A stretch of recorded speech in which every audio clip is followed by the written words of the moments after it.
ये कहानी है बांग्लादेशियों के उस नागिन डांस की, जिस नागिन डांस पर वो बीन बजा करके टीम इंडिया का मजाक उड़ाना चाहते थे।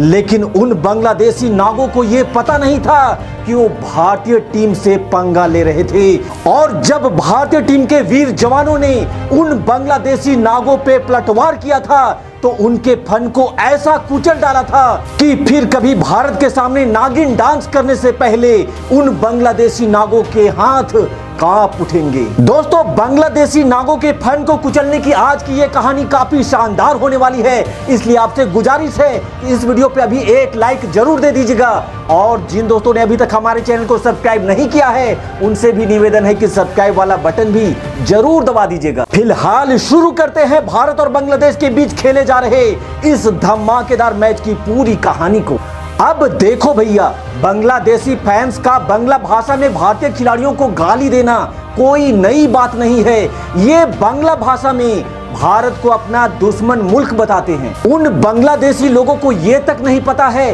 कि जिस बांग्ला भाषा पे ये उतना नाज करते हैं उस भाषा का जन्म भी खुद भारत में ही हुआ था। और भारत से नफरत करने वाले वो बांग्लादेशी लोग अपने देश बांग्लादेश में अगर चैन की 2 रोटी खा रहे हैं तो उसका देन भी भारत ही है, क्योंकि अगर भारत नहीं होता तो आज बांग्लादेश कोई देश नहीं होता। आज ये बांग्लादेश वेस्ट पाकिस्तान का एक छोटा सा हिस्सा बन करके रह रहा होता अगर भारतीय फौज ने दखल ना दिया होता। अरे जिस भारत देश से तुम इतना नफरत करते हो और उसे गरियाने पर उतर आते हो, आज विदेशों में जाकर के तुम इसी भारत के नाम पर अपना रेस्टोरेंट, होटल और डिपार्टमेंटल स्टोर खोलते हो ताकि तुम्हारी रोजी रोटी चल सके। और भैया, ये जो तुम अमार सोमार बांग्ला राष्ट्रगान भी गाते हो ना, उस राष्ट्रगान को भी एक भारतीय रविंद्रनाथ टैगोर ने ही लिखा है। अब जिस भारत देश ने तुम्हें इतना सब कुछ दिया है उसी से तुम इतना नफरत करते हो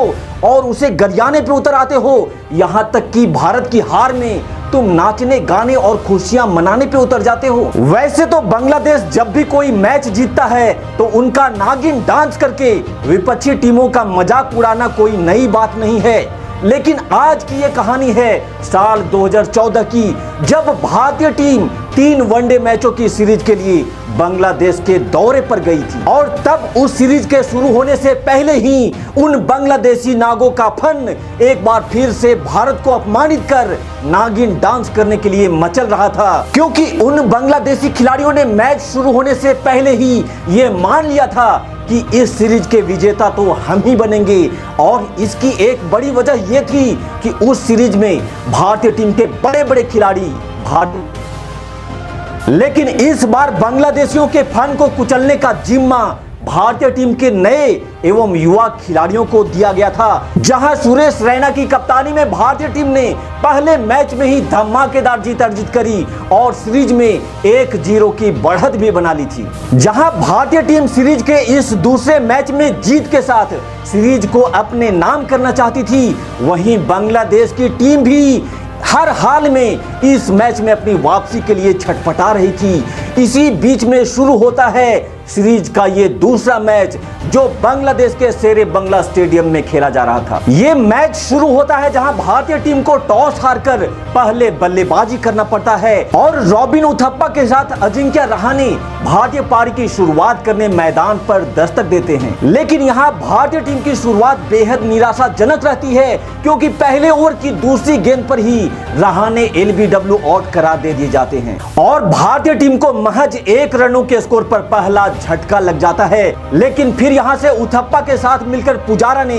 भारतीय पारी को आगे बढ़ाना स्टार्ट किया और इन दोनों ने अपने बल्ले से कुछ दर्शनीय शॉट भी लगाए थे। लेकिन फिर पारी के 8वें ओवर में पुजारा भी बांग्लादेशी गेंदबाजों के शिकार बन जाते हैं। यहां से भारतीय टीम अपने पारी को संभालने का कोई प्रयास करती उससे पहले ही भारतीय टीम को एक और झटका लग जाता है और अंबती रायडू भी बिना खाता खोले ही पवेलियन वापस लौट जाते हैं। यहां से सुरेश रैना ने कप्तानी पारी खेलते हुए 23 बॉल में 27 रन जरूर बनाए थे, लेकिन रैना भी अपनी पारी को बड़ा नहीं बना पाते हैं और रैना के विकेट के बाद तो मानो टीम इंडिया ताश के पत्तों की तरह ढह बहने लग जाती है। लगातार बैक टू बैक विकेट खोने से भारतीय टीम का हाल बेहाल हो चुका था और प्रेशर का पहाड़ भी भारतीय टीम के माथे पे लग चुका था। वहीं बांग्लादेशी खिलाड़ी भारतीय टीम के इस हाल को देखकर फूले नहीं समा रहे थे और वो अभी से ही इस मैच में अपनी जीत को तय मान करके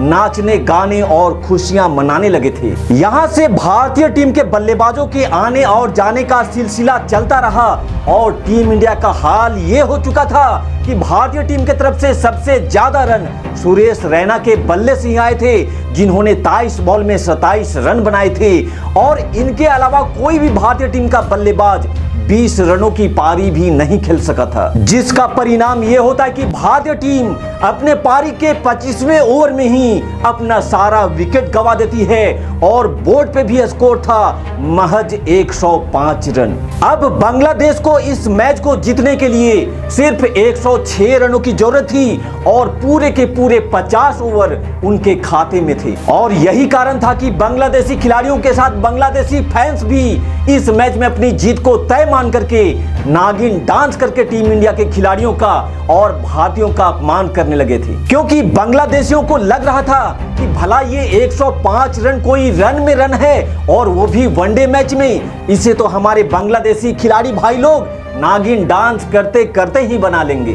और बांग्लादेश के साथ साथ पूरी दुनिया ने भी ये मान लिया था कि इस मैच को बांग्लादेश एक तरफा बड़ी ही आसानी से जीत लेगी। भारतीय टीम को 105 रनों के एक छोटे से स्कोर पर रोककर जिस तरह से बांग्लादेशी फैंस ने भारतीय टीम का मजाक उड़ाया था, ये बात अब भारतीय टीम के खिलाड़ियों के लिए जज्बात बन चुकी थी और बात अगर जज्बात बन जाए तो ये 105 रन भी बहुत थे उन बांग्लादेशी नागों के फन को कुचलने के लिए। फिर भारतीय टीम की गेंदबाजी शुरू होती है और शुरू हो जाता है टीम इंडिया के गेंदबाजों का तांडव, जहां टीम इंडिया के गेंदबाजों ने बांग्लादेशी ओपनर तमीम इकबाल को महज 4 रनों पर ही आउट करके पवेलियन का रास्ता दिखा दिया था। वहीं बांग्लादेश के दूसरे ओपनर इनामुल हक को भी बिना खाता खोले ही आउट करके उसे भी पवेलियन का रास्ता दिखा दिया गया था। हालांकि यहां से मोहम्मद मिथुन ने 26 रनों की पारी खेलते हुए बांग्लादेश की पारी को संभालने का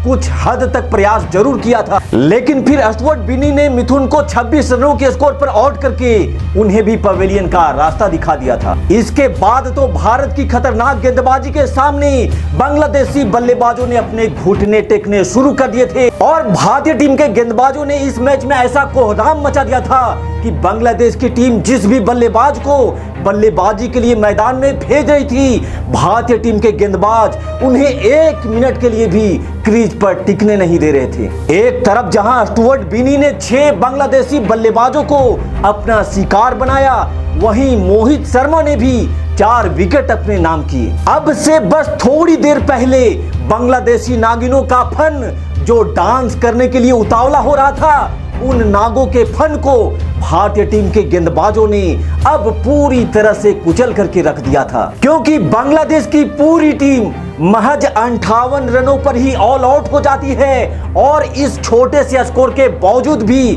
भारतीय टीम के गेंदबाजों ने अपना पराक्रम दिखाया और इस शानदार गेंदबाजी के कारण भारतीय टीम ने पूरे के पूरे 47 रन से इस मैच को जीतकर सीरीज पे भी अपना कब्जा जमा लिया था। तो बांग्लादेशी नागों के फन को उठने से पहले ही कुचल देने वाली भारतीय टीम के वीर जवानों के नाम इस वीडियो पे एक लाइक जरूर दीजिएगा और जाने से पहले हमारे चैनल को सब्सक्राइब करना भी बिल्कुल मत भूलिएगा। आपके प्यार और आपके सपोर्ट के लिए आप सभी दोस्तों को तहे दिल से बहुत बहुत धन्यवाद। जय हिंद, वंदे मातरम।